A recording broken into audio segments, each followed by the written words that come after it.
जय हिंद दोस्तों। आपका स्वागत है आपके अपने YouTube channel learning point with Abhishek sir पर।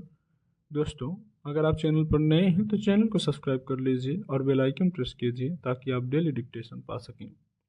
दोस्तों, यह डिक्टेशन मूलतः पटना सिविल कोर्ट के मद्देनज़र दिया जा रहा है। तो इसमें जो आपकी स्पीड मांगी गई है वो 60 शब्द प्रति मिनट मांगी गई है। तो आपको 60 शब्द प्रति मिनट और 70 शब्द प्रति मिनट की डिक्टेशन ज़रूर लिखने चाहिए। तो पेड बैच भी चलाए जा रहे हैं, पहले से पेड बैच चल रहा है। तो आप भी अगर अपनी तैयारी को बेहतर करना चाहते हैं, एग्ज़ाम ओरिएंटेड डिक्टेशन लिखना चाहते हैं, तो जल्दी से आप जुड़ जाइए क्योंकि समय आपके पास बहुत कम है। आपको ज़्यादा से ज़्यादा डिक्टेशन प्रोवाइड करने की कोशिश की जाएगी। अच्छे डिक्टेशन प्रोवाइड किए जाते हैं। रोज़ आपको 4 से 5 डिक्टेशन प्रोवाइड किए जाएंगे और जो पहले के डिक्टेशन है वो भी आप लिख पाएंगे। तो आप देर मत कीजिए। अगर आपको क्वालिफाई हुआ है तो फिर आप इस बैच से जुड़ सकते हैं और अपनी तैयारी को बेहतर कर सकते हैं।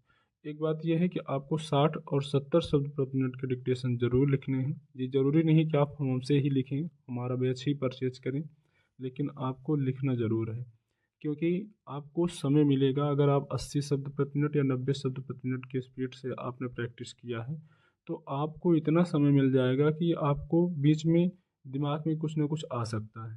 तो आपको कंसंट्रेशन बनाने के लिए ज़रूर से ज़रूर लिखना चाहिए 60 शब्द प्रति मिनट का और 70 शब्द प्रति मिनट का। सबसे ज़्यादा जो ज़रूरी चीज़ है वो अपने माइंड को शांत रखने की ज़रूरत है। तो कूल रहिएगा और बढ़िया से डेली उसी हिसाब से प्रैक्टिस कीजिए ताकि आपका दिमाग कहीं भटके ना।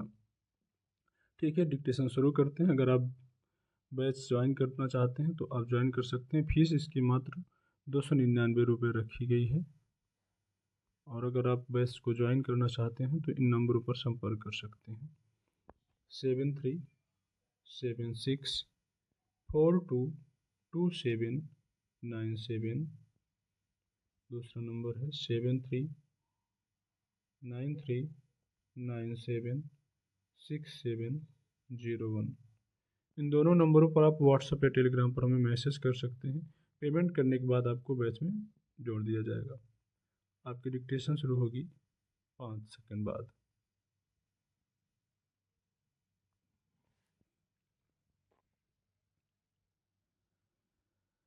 नए कानून का उद्देश्य जहां भी संभव हो छोटे अपराधों के लिए कारावास को मौद्रिक दंड में बदलना और अपराधों की गंभीरता के आधार पर दंड को तर्कसंगत बनाना है।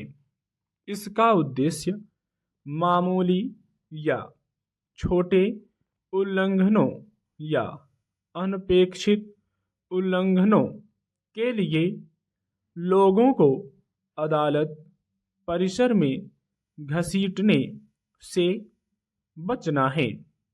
इसके बजाय यह विधेयक औपचारिक आपराधिक अदालतों के अलावा अन्य प्राधिकारियों द्वारा मौद्रिक दंड और निर्णय का प्रावधान करता है।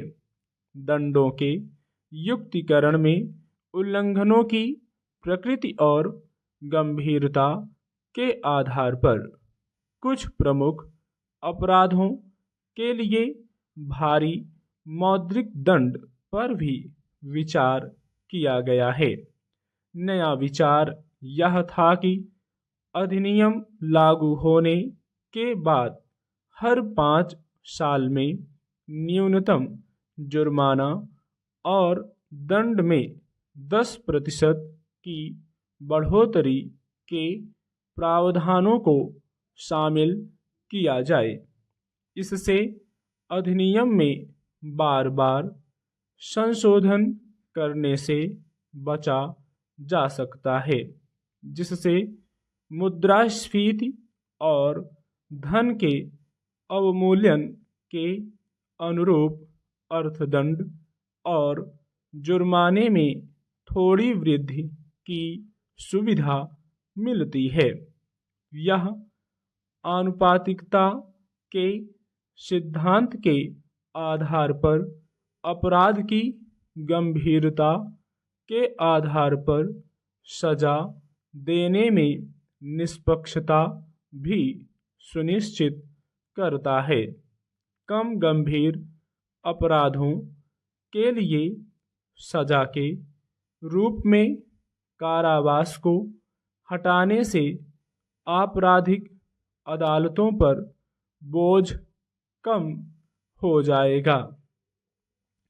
हमारा अगला कार्य एक उपयुक्त बचत खंड शामिल करना था।